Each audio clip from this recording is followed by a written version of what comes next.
The day the new elevator at Sterling Corp went on the fritz, I was trapped in a sealed metal box with her. With the Ice Queen CEO, Victoria Sterling. Out of nowhere, she asked me, "What are your thoughts on the new check-in policy?" On the surface, I was all professional respect. "It's a brilliant system, Ms. Sterling. Very forward-thinking."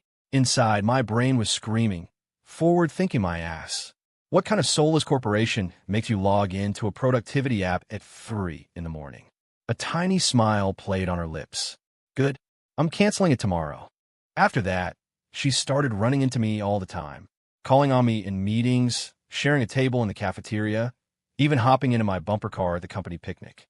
Every time, I'd give her the perfect, respectful, corporate drone answer while my mind was a raging dumpster fire of unfiltered commentary. It all came to a head during the corporate espionage crisis, when I had a random thought that the crucial evidence was probably hidden in a printer cartridge at the rival company.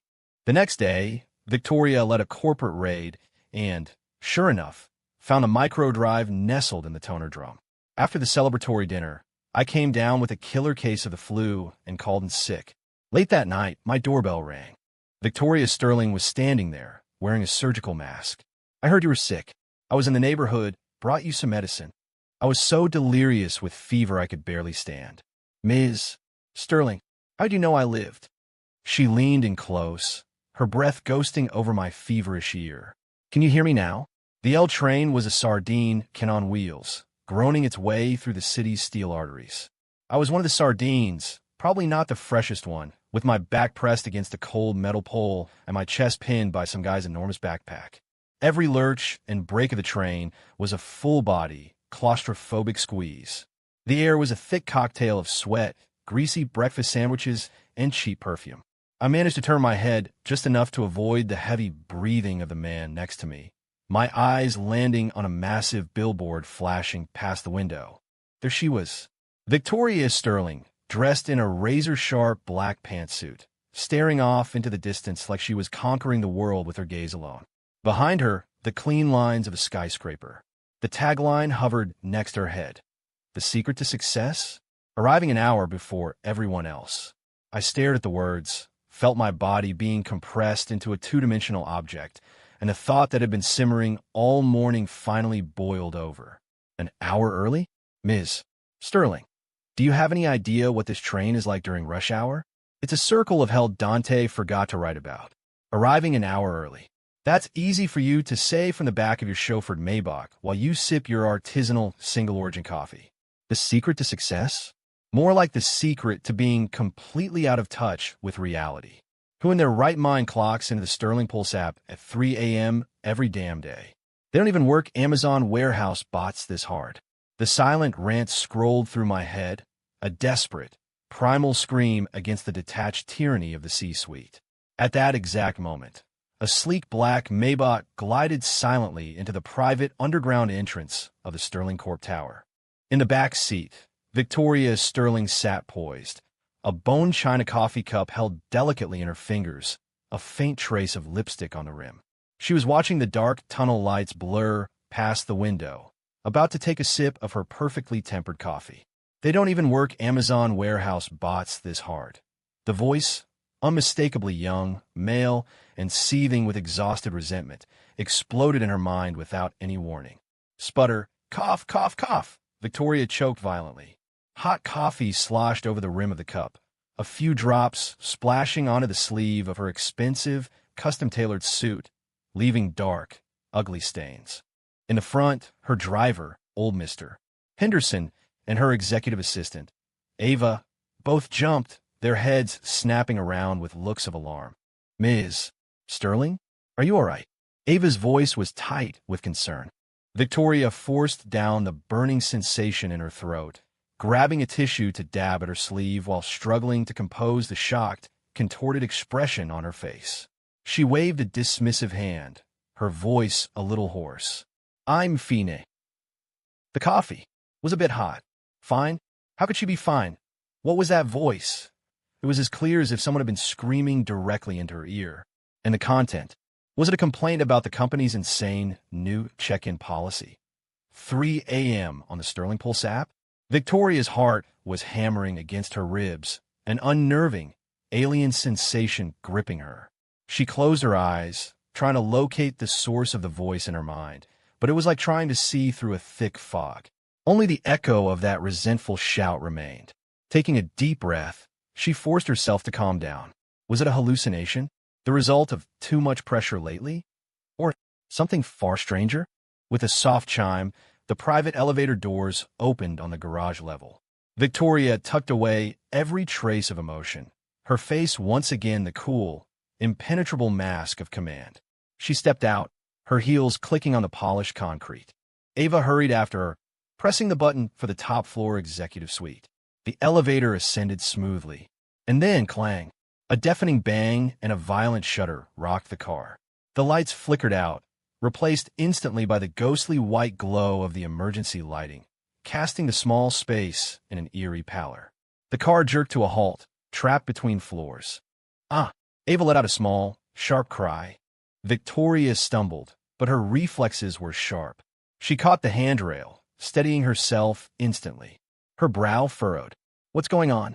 Her voice was like ice in the enclosed space. I don't know, Ms. Sterling. Ava fumbled for her phone, her voice frantic. I'll call building services right away. The emergency call button only produced a series of useless beeps. The signal was dead. Victoria's fingers tightened on the rail. Stuck in an elevator. One of the worst possible scenarios. She hated the loss of control, the invisible pressure of a confined space. The air already felt thin. She forced herself to stay calm, her gaze sweeping the small car. A sliver of light appeared in the crack between the doors, accompanied by muffled shouts and footsteps from outside. Someone was trying to pry the doors open. Put your back into it. A little more, a gruff voice yelled. It's no good, Mike. This thing is jammed tight. A younger voice answered, laced with panic. A crowbar strained, widening the gap just enough to fit a hand through. By that faint light, Victoria's eyes fell on the corner of the elevator. There was someone else in here with them.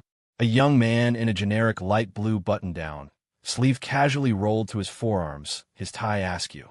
The uniform of a low-level office drone. His face was pale, clearly spooked by the sudden failure, and he was staring intently at the crack in the door, nervously wringing his hands. He looked vaguely familiar. She thought she might have seen him in the back of a project meeting once. His name? Was it Leo Carter? From facilities? She rarely paid attention to the rank and file.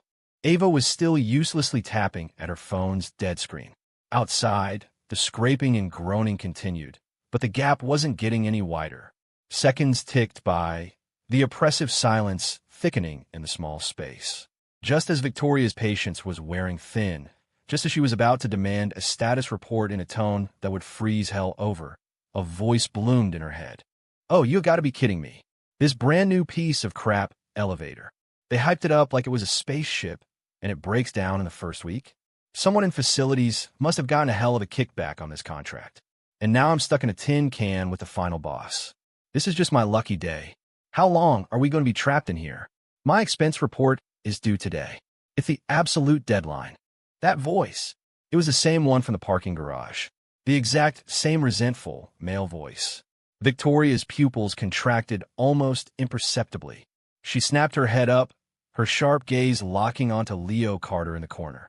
He flinched as if he'd been zapped by static electricity, instinctively straightening up. He forced a painfully awkward, almost sycophantic smile onto his face. His lips moved, but no sound came out. Oh God, she's looking at me. That stare could curdle milk.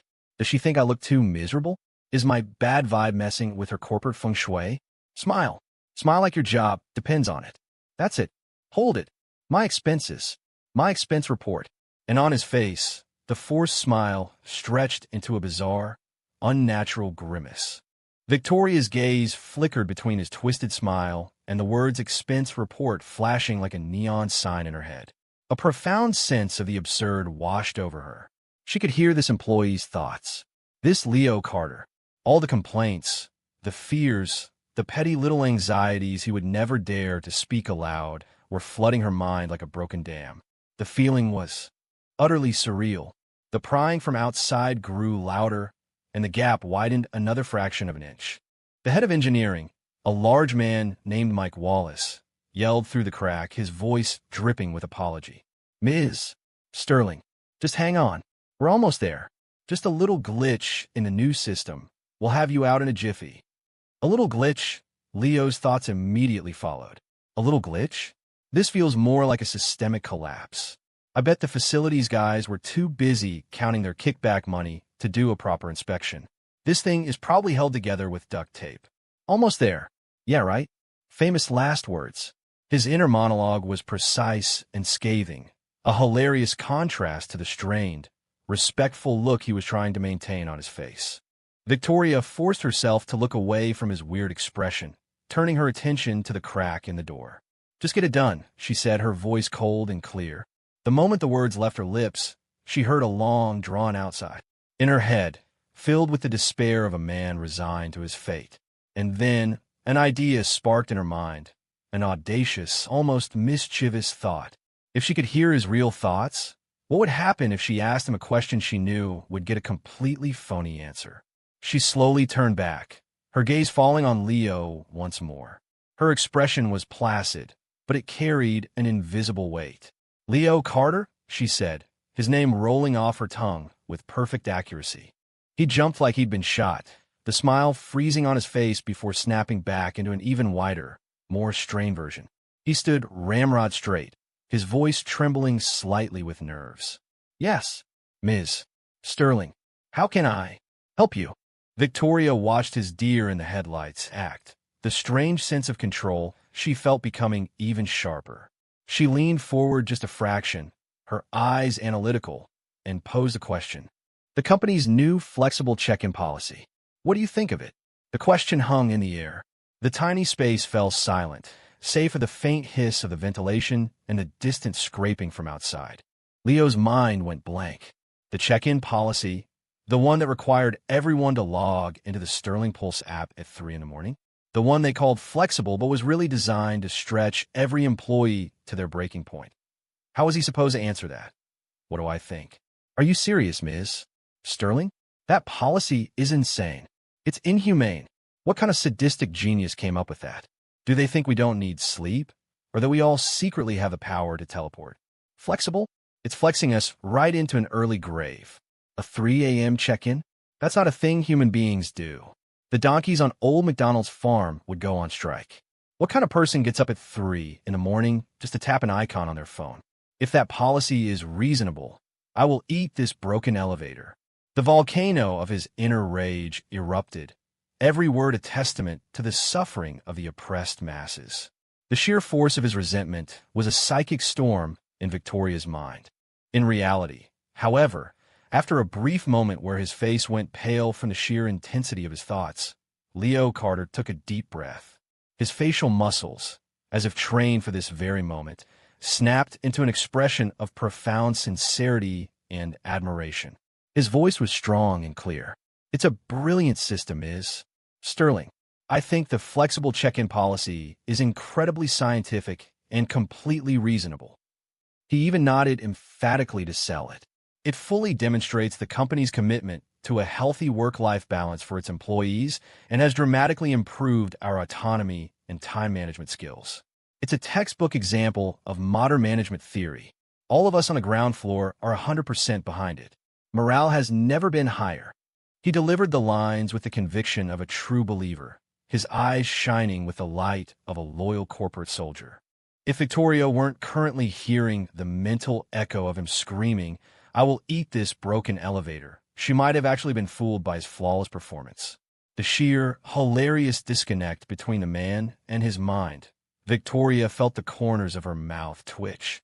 She fought down the urge to smile, but a glint of amusement and understanding flashed in her eyes, too quick to be caught. Looking at Leo's face, etched with sincerity, while listening to the frantic chant of "Eat the elevator, eat the elevator, eat the elevator," in her head, she suddenly found this low-level drone to be exceptionally interesting. It was as if the universe had just handed her a living, breathing focus group of one. "Oh, completely reasonable." Victoria's voice was still perfectly even, betraying nothing. 100% behind it. "Yes, absolutely reasonable. Absolutely behind it." Leo's reply was firm, while his mind screamed, behind it. I'm behind, burying it 6 feet under. Victoria gave a slight nod, as if satisfied with his answer. Just as Leo was about to breathe a sigh of relief, she spoke, her tone casual, as if the thought had just occurred to her. In that case, Ava, make a note. Inform the heads of admin and HR. The flexible check-in policy, she paused deliberately, clearly hearing Leo's breath catch in his throat, then continued in a slow, measured voice. Is cancelled. Effective tomorrow. We'll revert to the old system. WH what? Ava thought she'd misheard, staring at Victoria with her phone still in hand, her face a mask of confusion. Cancelled? The policy Ms. Sterling herself had championed, the one that had just been approved by the board. Cancelled because of one sycophantic remark from a junior employee in an elevator? In the corner, Leo Carter had turned to stone. The sincere smile was frozen on his face, his eyes were wide, and his mouth was slightly agape. He looked like a mannequin that had just been powered down. The feed in her head went haywire. Cancel? What the hell? What'd I just hear? Did she say? Cancel. Canceled the 3 a.m. check-in. For real? Am I hallucinating? Is the lack of oxygen in here making me hear things? Just because I said it was reasonable? That doesn't make sense. Why would she? Unless she thought it was a stupid policy too? No way. She's the one who pushed for it. Oh my God. It's a miracle. I feel dizzy. My expense report. I have to turn my expense report today. The roller coaster of his thoughts went from utter shock and disbelief to pure, unadulterated joy. Victoria took in Leo's spectacular, dumbfounded expression and Ava's bewilderment. She said nothing more, simply turning her gaze back to the crack in the door, as if she had just issued the most mundane of directives. Only she knew that her heart, so accustomed to being in complete control, was now beating to a strange new rhythm, a rhythm sparked by an unexpected new ability and the intensely theatrical junior employee standing beside her. A rhythm called amusement. The engineering team finally managed to brute force the elevator doors open. Blinding light flooded in, chasing away the ghostly emergency lighting. Ms. Sterling, I am so sorry. Are you all right? Mike Wallace, the head of engineering, was standing there, sweat pouring down his bright red face, bowing so low he was nearly bent in half. Victoria ignored him. She didn't even look at Ava.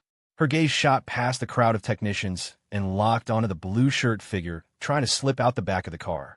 Leo was hunching his shoulders, attempting to blend in with the maintenance crew and make a break for it. Leo Carter. Her voice was quiet, but the 2 words acted like a leash, stopping him dead in his tracks. His back went rigid. He turned around with agonizing slowness, that well-practiced, slightly over-the-top smile plastered on his face again. Ms. Sterling, is there anything else? His mind, however, was wailing. You've got to be kidding me. Again, my expense report is going to miss the last bus out of town. Victoria looked at his desperate attempt at composure, her mind automatically playing his internal monologue about the expense report. She didn't mention it. Instead, she said in a flat, almost offhand tone, 3 p.m., top floor conference room. Emergency meeting about this elevator incident.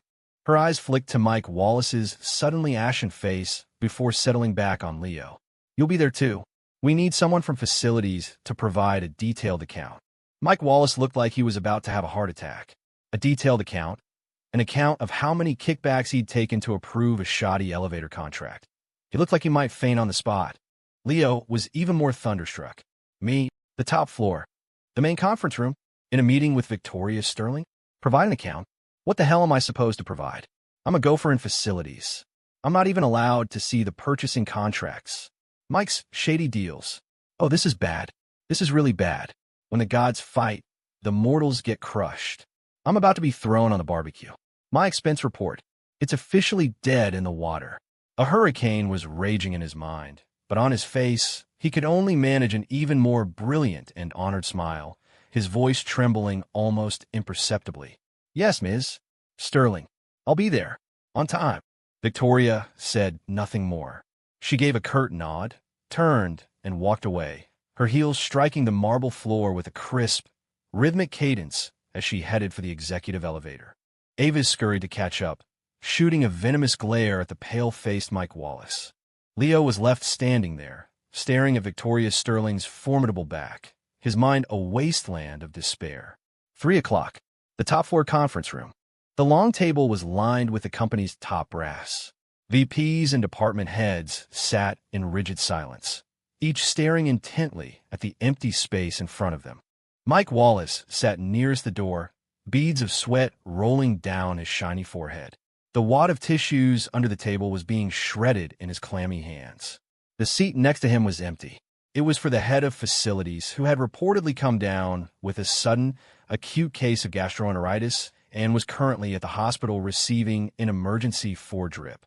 And at the far end of the table, tucked into a corner, sat Leo Carter.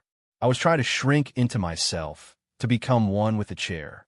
A brand-new notebook lay open in front of me, the pen in my hand shaking so hard it was leaving little tremor marks on the paper.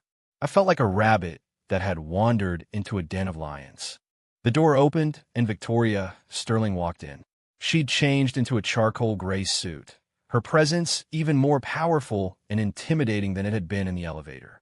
Without looking at anyone, she went straight to the head of the table and sat. "Begin," she said. Her voice wasn't loud, but it seemed to suck the remaining oxygen out of the room. Mike Wallace flinched as if he'd been struck. He shot to his feet and began his incident report. It was a masterclass in corporate doublespeak, blaming the system's break-in period, the supplier's inadequate calibration, and chalking it all up to an unforeseen accident.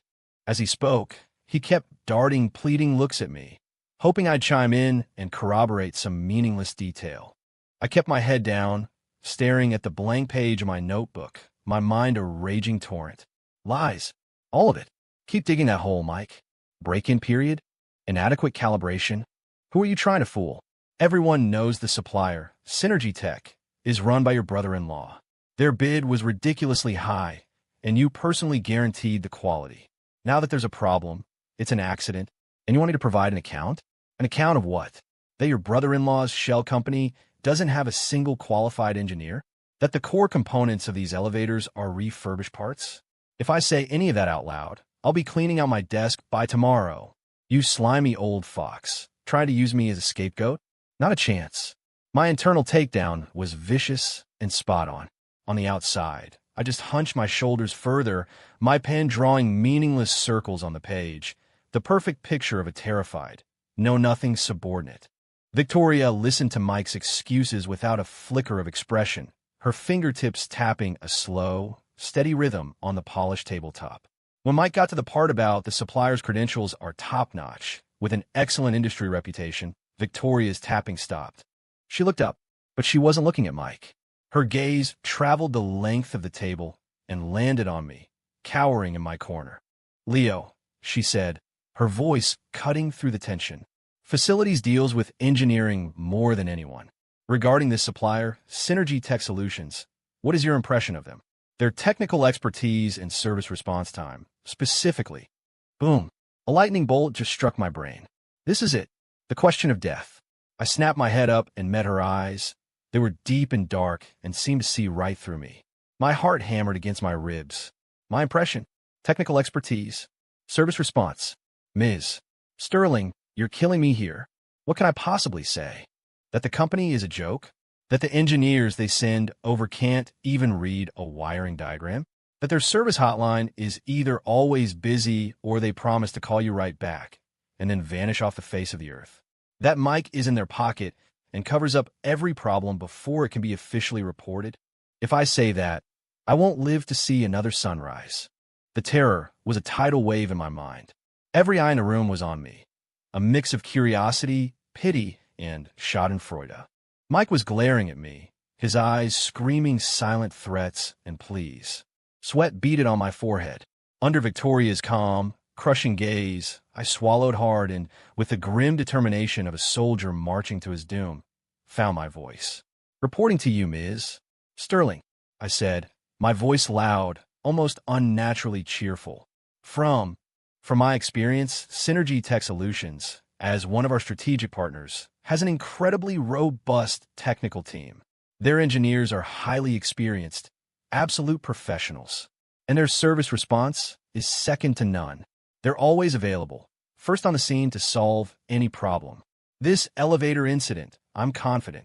Confident that it was just a fluke, an isolated event. It doesn't reflect Synergy's overall quality. I nodded vigorously as I spoke, as if trying to convince myself, my eyes locked on Victoria's with a look of unwavering loyalty. Robust my ass, experience my foot, always available, only in my dreams. Strategic partner? More like strategic disaster. Mike, you owe me big time for this. I've never told such a bald-faced lie in my entire life. My soul is weeping. My professional ethics are dying a slow, painful death. Ms. Sterling, please don't believe me. I'm being held hostage here. My internal screaming was a tragic counterpoint to the righteous, partner-defending image I was projecting. Victoria listened to my passionate and internally agonizing speech without a single change in her expression. Just as the guilt was about to swallow me whole, she spoke, not to me, but to Ava. Ava, take this down.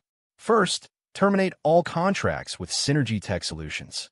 Initiate legal proceedings to hold them fully liable for all damages and the threat to executive safety caused by their defective products. The world went dark for Mike Wallace. He nearly slid out of his chair. Second, Victoria's gaze shifted to Mike's deathly pale face. Head of Engineering, Mike Wallace, is suspended of all duties, effective immediately. He will cooperate with a full audit by our internal compliance department regarding the elevator procurement project. Mike slumped into his chair, completely defeated. Third, Victoria's gaze swept over the silent, terrified executives, finally landing on me, still reeling from my own performance. Leo Carter Facilities Department, she said, watching my eyes go wide as she heard the singular, panicked "what the hell?" in my head. For demonstrating the initiative to observe potential issues with a supplier and having the courage to voice concerns that protect the company's interests in a high-level meeting, your actions are commendable. You'll receive this month's top performance review. Me? Everyone else in the room. My brain just short-circuited. What did I just hear? Top performance review. For having the courage to voice concerns? But I was lying through my teeth to cover for Mike and Synergy Tech. Does Ms. Sterling have some kind of reverse psychology superpower? Is she being sarcastic? No, she looked dead serious. What in the world is going on? I sat there, completely stunned, my mental CPU fried. Victoria had already declared the meeting adjourned and was walking out, leaving behind a room of stunned silence and a dozen pairs of eyes fixed on me with expressions of utter, baffled confusion. I have no idea how I floated back to my little corner of a cubicle in the cluttered facilities office. The squeak of my worn-out office chair as I sat down was what finally jolted me back to reality. The eyes of my coworkers were on me like spotlights. Shock, curiosity, envy, and a hint of jealousy. Leo, my man, you killed it. Kevin from the next cubicle was the first to break the silence, leaning over and clapping me on the shoulder. He kept his voice low, but it was buzzing with excitement. A meeting on the top floor, handpicked by the CEO, and a top performance review. You just hit the big time, dude. Come on, tell us, is she as terrifying in person? What did she say to you? Yeah. We heard Big Mike got suspended on the spot. And Synergy is done for? Did you expose some huge conspiracy in there? Another coworker chimed in, her eyes gleaming. My face felt like it was on fire. Expose a conspiracy? I did the exact opposite. I opened my mouth, but nothing came out. What was I supposed to say? I think the CEO might have a hearing problem and misinterpreted everything I said. Even I wouldn't believe that. I managed a pained smile that was more of a grimace. It was nothing. Ms. Sterling just asked a few questions, and I just reported the facts as I saw them. I looked down, feeling like a complete fraud, and started picking at a loose corner of my desk mat. Reported the facts my ass. That was a coerced, false testimony. What is going on in her head? How did she get voicing concerns for my stream of bull? Unless she already knew about Mike and Synergy's shady deal and just used me as a pretext to make her move? But that doesn't make sense either. Why not just launch an investigation? Why go through all this trouble and use me as a prop? Am I just a human shield? My mind was a chaotic mess of conspiracy theories and wild speculation. Come on, Leo, don't be so modest. Kevin just assumed I was being humble. When you get that corner office, Don't forget about us little guys. Hey, that performance review comes with a fat bonus, right? Drinks are on you tonight. Drinks. I instinctively checked my empty wallet and groaned internally. A bonus? A performance review? This feels like blood money. It feels like I scammed the company. And the way Ms. Sterling operates is just too weird. I've got a bad feeling about this, like the other shoe is about to drop. You have to. To celebrate the promotion, my coworkers cheered. I had no choice but to agree, my heart sinking with every cheer. My eyes scanned my desk and landed on the crumpled expense report tucked under my keyboard. Today was the absolute final deadline. Oh, my expense report. I yelped, all thoughts of Victoria Sterling, Mike Wallace, and performance reviews vanishing in a puff of smoke. I snatched the report and the attached receipts and bolted for the finance department like my hair was on fire. Wait for me. Don't close for the day. My coworkers watched my frantic sprint down the hall, looked at each other, and burst out laughing. Guess not even a promotion can come between Leo and his expense reports. I made it to the finance department with seconds to spare, jamming the report that represented my hard-earned money into the submission box just as they were locking up. Only then did the knot in my chest loosen a little. Even though the mystery of Victoria Sterling was a fog I couldn't see through. In the days that followed, I felt like I'd been sucked into a bizarre vortex.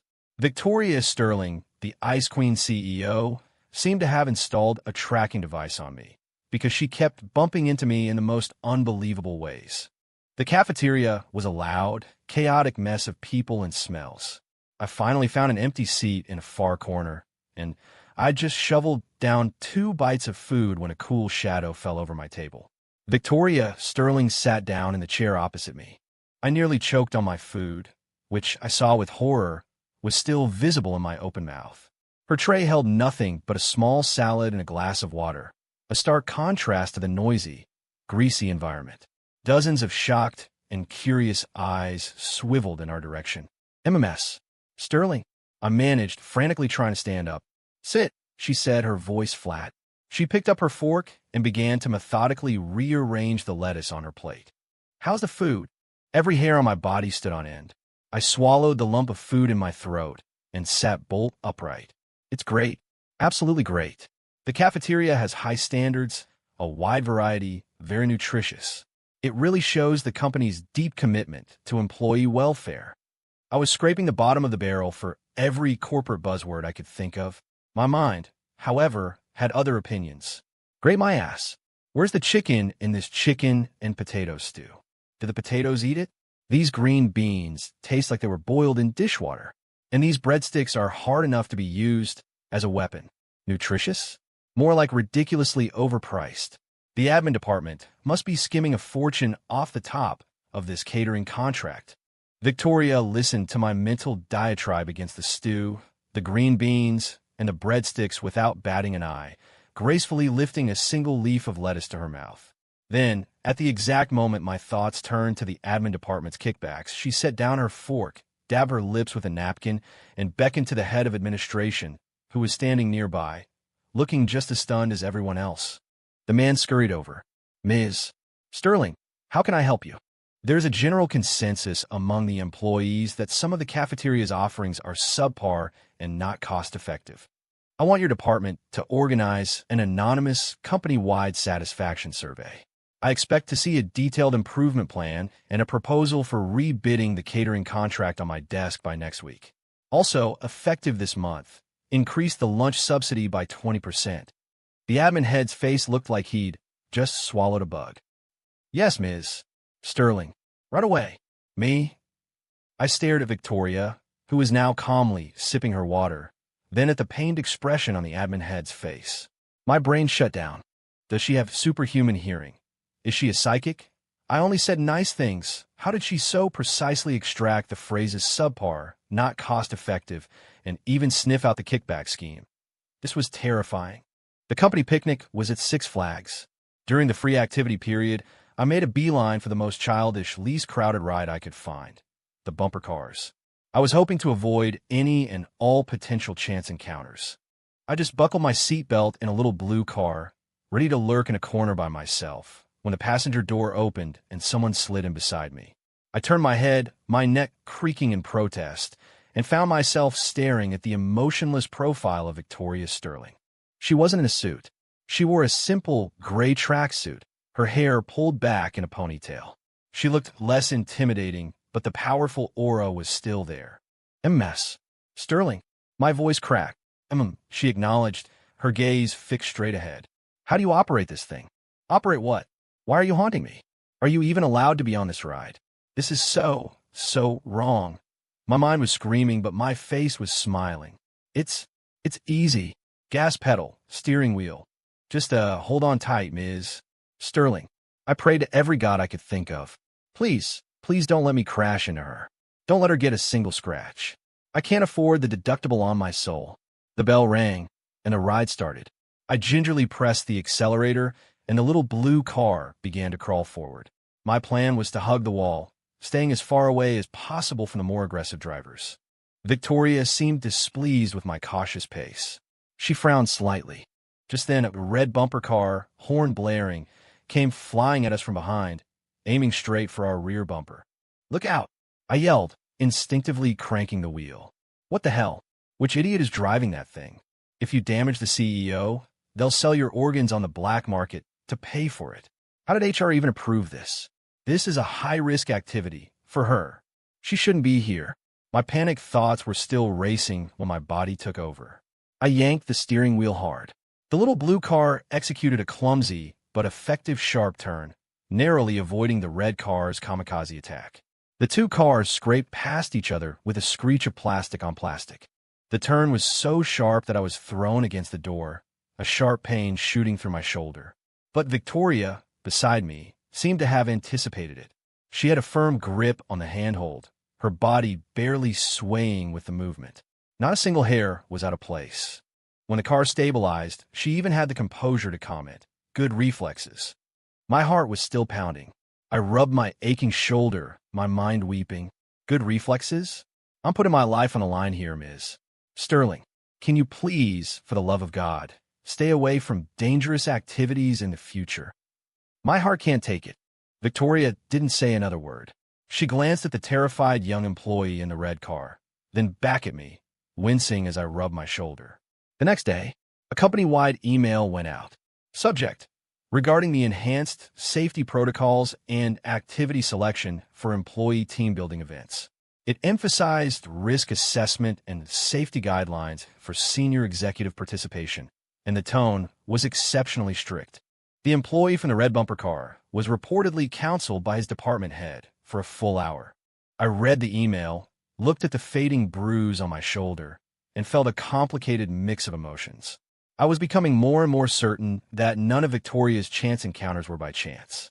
She was like a master hunter, strategically laying bait, her questions, and then harvesting the raw, unfiltered intelligence from me, her unwilling prey. I was her walking, talking approval rating meter. The feeling of being manipulated by an invisible hand was deeply unsettling. Terrifying, even. But what could I do? Quit. My mortgage and car payments would crush me. Fight back? With what? All I could do was continue to play the part of the respectful, boot-licking subordinate on the outside and the raging lunatic on the inside, praying that this bizarre form of special attention would end soon. Then, a storm hit Sterling Corp without any warning. A rival company, Apex Dynamics, suddenly launched a new line of products. Their core features and design were a 90% match for Sterling Corp's Project Zenith, a top-secret initiative we'd been pouring millions into for over a year. The news sent shockwaves through the industry. Sterling's stock price plummeted. The entire company was in an uproar. It's a mole. It has to be a mole. In an emergency board meeting, the head of R&D, a man named Zhao, slammed his fist on the table, his face pale with rage. Our core data has been leaked. This is blatant industrial espionage. The atmosphere in the conference room was suffocating. All signs pointed to an inside job. Corporate security locked the building down, launching a full-scale investigation into everyone with access to the project data. A witch hunt had begun. The tension was thick even on my floor. During lunch, the break room was packed, and everyone was talking about the crisis. Did you hear? Security took in that guy, Zhang, from R&D Team 3 yesterday. questioned him for hours. This is scary. Now I'm looking at everyone like they're a suspect. Apex Dynamics played dirty. This was a clear attempt to gut us. But where's the proof? How did the data get out? If they can't find the source of the leak, this cloud is going to hang over us forever. And with the stock in the toilet, you can kiss your year-end bonuses goodbye. I stood by the water cooler, listening silently. I was a low-level grunt, a million miles away from top-secret projects. This shouldn't have had anything to do with me. But looking at the anxious faces of my colleagues and thinking about my now-endangered bonus, I couldn't help but feel a knot of anxiety tightening in my stomach. I found myself trying to think like the mole. Okay, so you have to get the data out of the building. How? A flash drive? Email it to yourself? Upload it to the cloud? The internal network security is a fortress these days. Those methods are way too risky. They'd track it in a second. Unless a scene from some spy movie I'd seen popped into my head. Unless you go low-tech, physically carry it out, print it all out? No, that's stupid, way too obvious. What if you hid the data inside something else? Something that leaves the building all the time? Like inside a printer's toner cartridge? They're black, they're sealed, no one ever looks inside them. And toner cartridges are consumables. They get replaced, sent out for service, recycled. The idea was so out there, it sounded ridiculous even to me. A toner cartridge?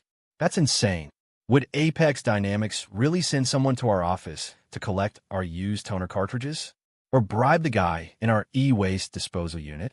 I was lost in thought, tracing circles on the condensation on the water cooler. Just then, Old Man Joe from IT, the guy who handles our office equipment, walked in, grumbling. Man, when it rains, it pours, he said, filling his water bottle. That guy from Apex Dynamics called again, asking about that contract for our used toner cartridges. Wants to know when they can come pick up the last batch. Like we don't have bigger things to worry about right now. He didn't mean anything by it, but for me, it was like a lightning strike. My hand froze. Apex Dynamics, a used toner cartridge contract.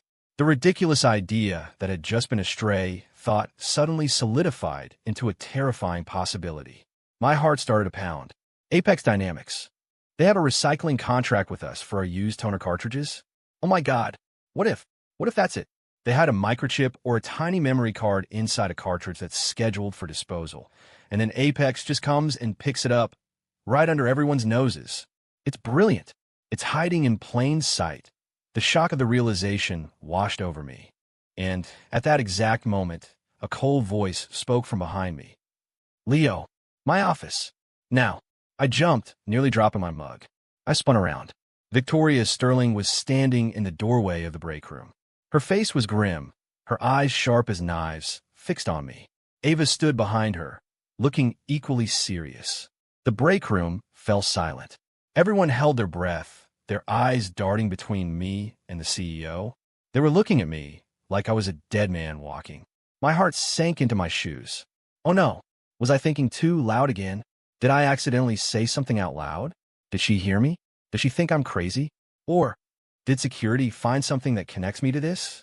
I swear to God, I don't even know which floor Project Zenith is on. And then, under the weight of a dozen pitying, suspicious stares, I followed Victoria Sterling and her assistant out of the break room like a lamb to the slaughter. 10 days later, the roar of the celebratory banquet was still ringing in my ears. Champagne, praise, flashing cameras, and Victoria on stage, delivering a short but powerful commendation. I want to thank Leo Carter for his sharp instincts at a critical moment, which saved this corporation from catastrophic losses. I was standing in the spotlight, the focus of 100 envious and curious stares, feeling like I was floating, completely disconnected from reality. Sharp instincts? Instincts my ass. I was a blind squirrel who happened to find a nut. I was just spitballing crazy ideas. She's laying it on way too thick. My mind was in overdrive, but my face was locked in a humble, honored smile as I accepted the heavy crystal trophy for special contribution. The CFO even came over and clapped me on the shoulder, his voice dripping with insincere praise. Bright future, Leo. The CEO really has her eye on you. I just smiled weakly and nodded. Has her eye on me? More like she's using me as her personal psychic hotline. You can have this good fortune, buddy. I don't want it. Maybe it was the sudden release of tension after weeks of stress, or the Arctic blast of the ballroom's air conditioning, or the several glasses of champagne I'd down for courage. But later that night, I collapsed. A raging fever swept through me. My bones ached, and my throat felt like I was swallowing glass. I curled up in bed under a mountain of blankets, my body shivering and sweating, my consciousness drifting in and out. Well, I'm totally toast.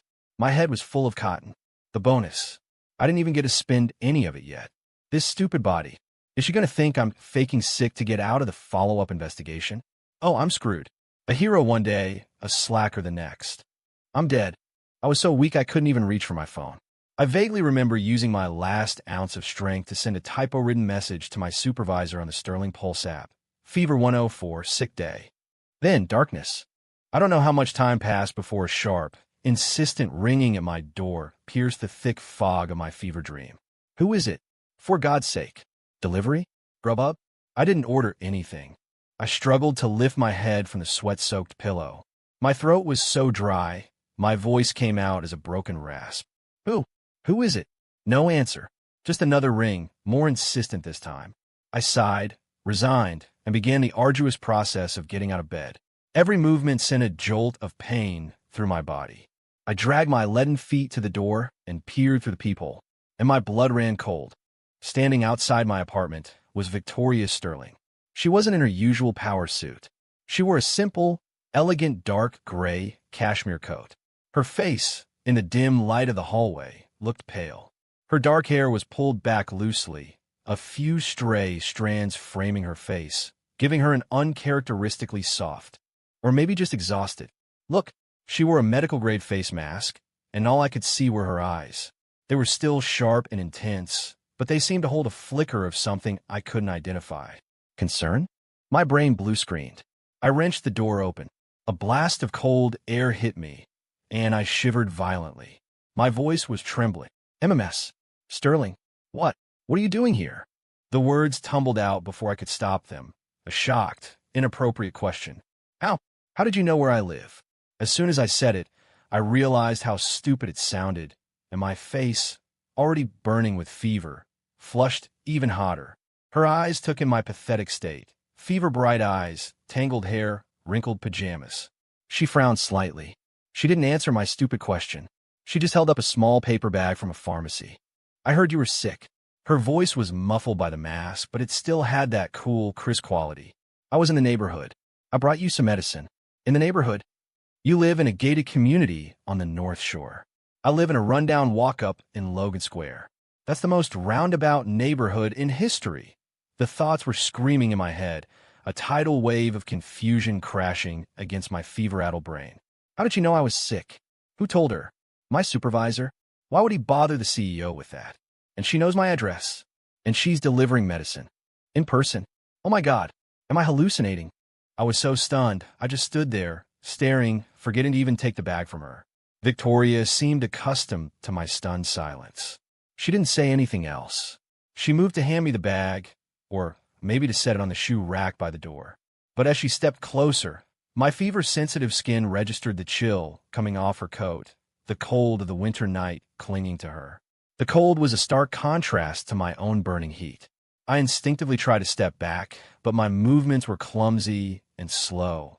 And then Victoria did something that made my soul try to leave my body. She didn't just hand me the bag. She leaned in closer.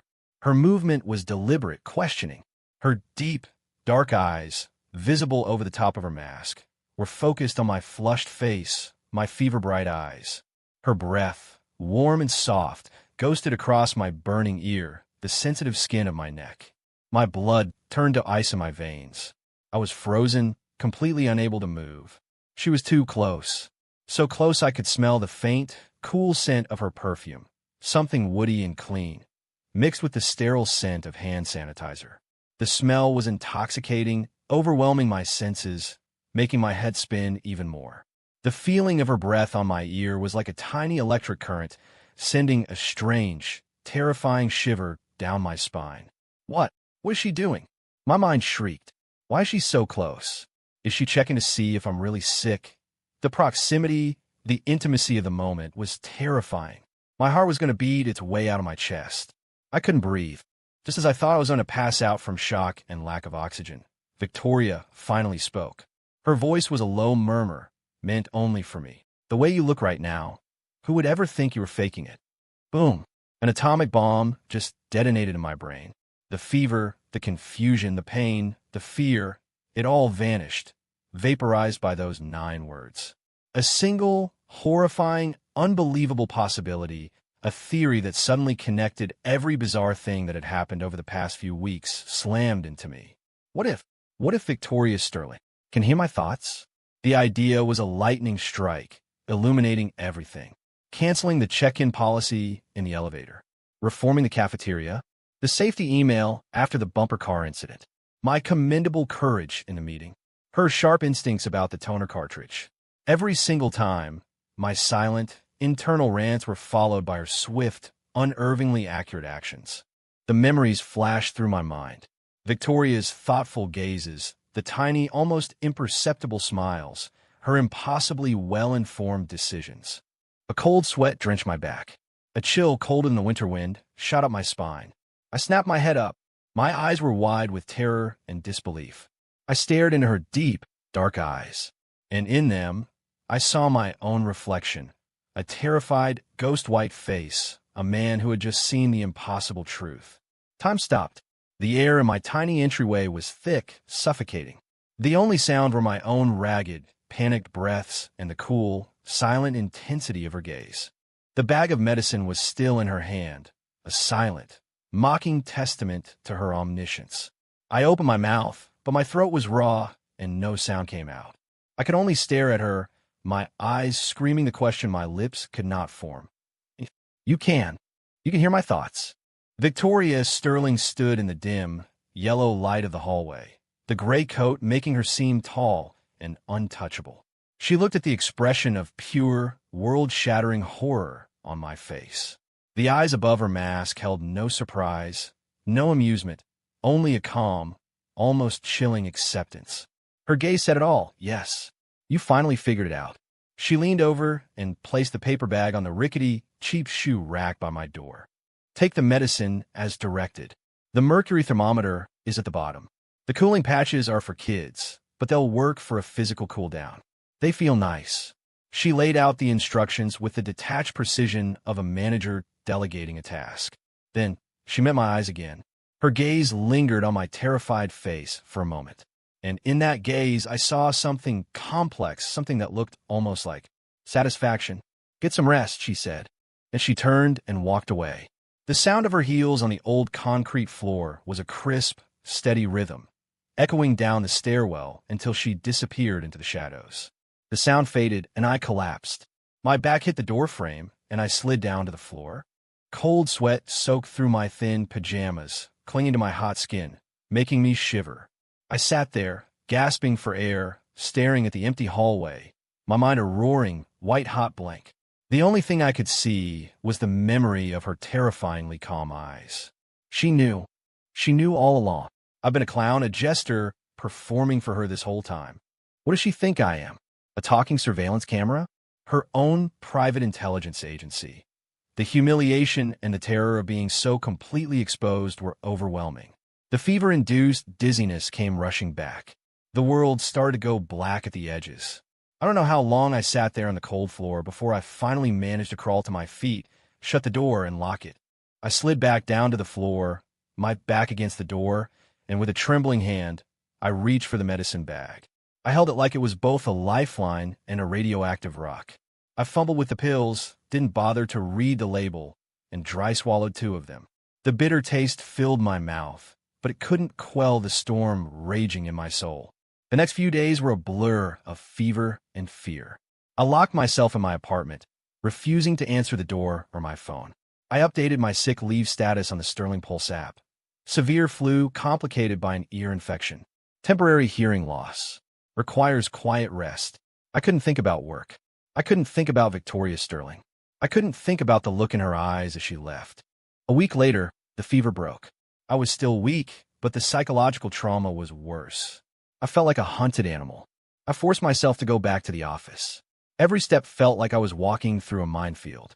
The atmosphere in the facilities department had changed.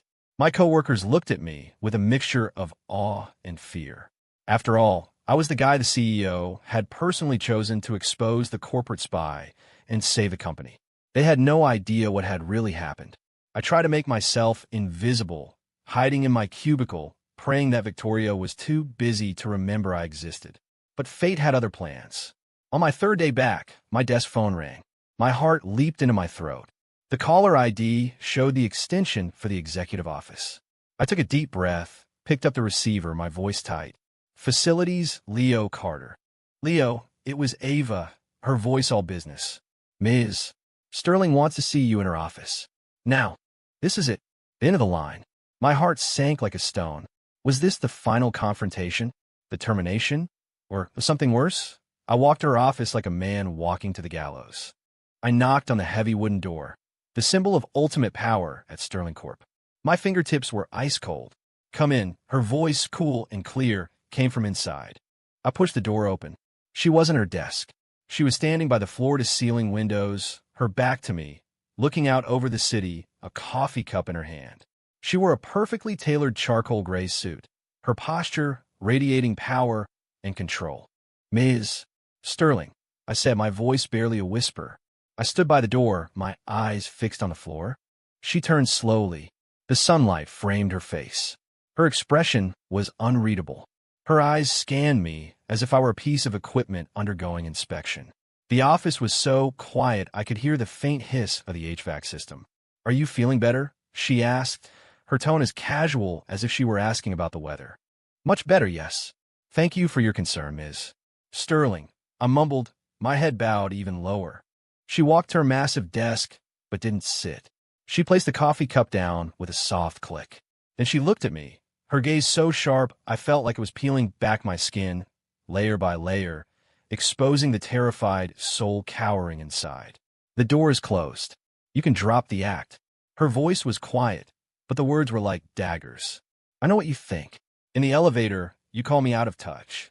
In the cafeteria, you compare the food to pig slop. In the bumper car, you call me a ghost who won't stop haunting you. In the meeting, you knew Mike Wallace was taking kickbacks. And the business with the toner cartridge. That came from one of your ridiculous daydreams, too. With every word she spoke, the color drained from my face. I started to tremble. A cold sweat broke out on my forehead. To hear my deepest, most secret thoughts recited back to me so calmly, so accurately. It was like being flayed alive in public. The shame and the fear were a physical weight, threatening to crush me. I clenched my fists, my nails digging into my palms just to stay upright. Victoria watched me, her expression unreadable. She seemed to be enjoying my torment. Then her tone shifted, but none of that matters. I looked up, stunned, and met her deep, dark eyes. What matters, she said, taking a step closer, the invisible pressure in the room intensifying, is that in the elevator, while your mind was cursing me, your mouth was saying the policy is reasonable. In the cafeteria, you were praising the food while mentally accusing the admin head of fraud. In the meeting, you knew the truth about Mike and Synergy, but to protect yourself, you lied. And in the break room, the idea about the toner cartridge was absurd, but it led to the truth. With every example, my heart sank lower. I had no idea where this was going. Was she mocking my hypocrisy or revoking my hero status? Her eyes roamed my face as if making a final assessment. Finally, she lifted her chin slightly and delivered the line that vaporized my reality. Leo, let's get married. Boom. A nuclear bomb went off in my head. My mind was a wasteland of white noise. I must have misheard. The fever must have cooked my brain. My eyes were wide, my mouth hanging open. I was a fish out of water, gasping for air, unable to form a word. What? Married? To who? To her. Victoria Sterling, the CEO of Sterling Corp. To me, a glorified handyman from facilities. Has she lost her mind? Or have I? This is 1,000 times crazier than her being a mind reader. This has to be a trap, a way to legally own me, to monitor my thoughts for the rest of my life. Somebody help me. My internal monologue was a supernova of panic and disbelief. Victoria seemed to hear the psychic tsunami, but remained completely unfazed. Her expression didn't change. She might as well have been proposing a merger. The logic is simple, she said, her voice as calm as if she were reading a quarterly report. First, I require a partner who is completely secure. You can't hear my thoughts, but I can hear all of yours. That means, with me, you have no secrets. Every thought, good or bad, is laid bare. Her gaze was brutally honest. That is more reliable than any loyalty oath or prenuptial agreement. I will never have to worry about you plotting against me, because I will know your intentions before you do. I felt like I'd been stripped naked and thrown under a spotlight. Her words were a scalpel, dissecting the very nature of my subjugation. The humiliation was bone deep. I couldn't speak. Second, she continued, a strange, almost appreciative note in her voice. You are a coward, and you complain constantly, but you have a moral baseline. You avoid trouble, so you keep your mouth shut. You're self-serving, so you protect yourself. But at a critical moment, your ridiculous daydreams can see things from an angle no one else can. She was talking about the toner cartridge. The security experts and consultants this company pays millions for were all trapped by conventional thinking. But you, an outsider, a low-level employee with a wild imagination, stumbled upon the truth. That particular brand of creativity is valuable. Creativity? Valuable. So that's why I have to be sacrificed on the altar of marriage. My worldview was being systematically dismantled and ground into dust. Third, she leaned forward slightly, her eyes locking onto mine, and delivered the final, devastating blow. And most importantly, because I can hear your thoughts, I know exactly what kind of person you are. You're afraid of trouble. You hate responsibility. You're a little clever, but have no real ambition and no real malice.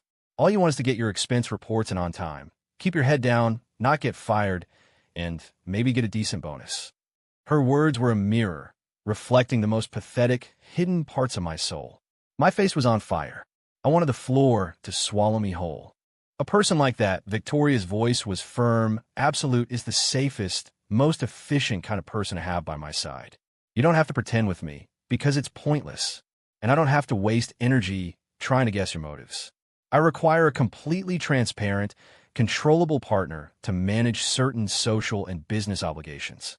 And you, Leo, are the only person who fits that unique and demanding job description. She finished.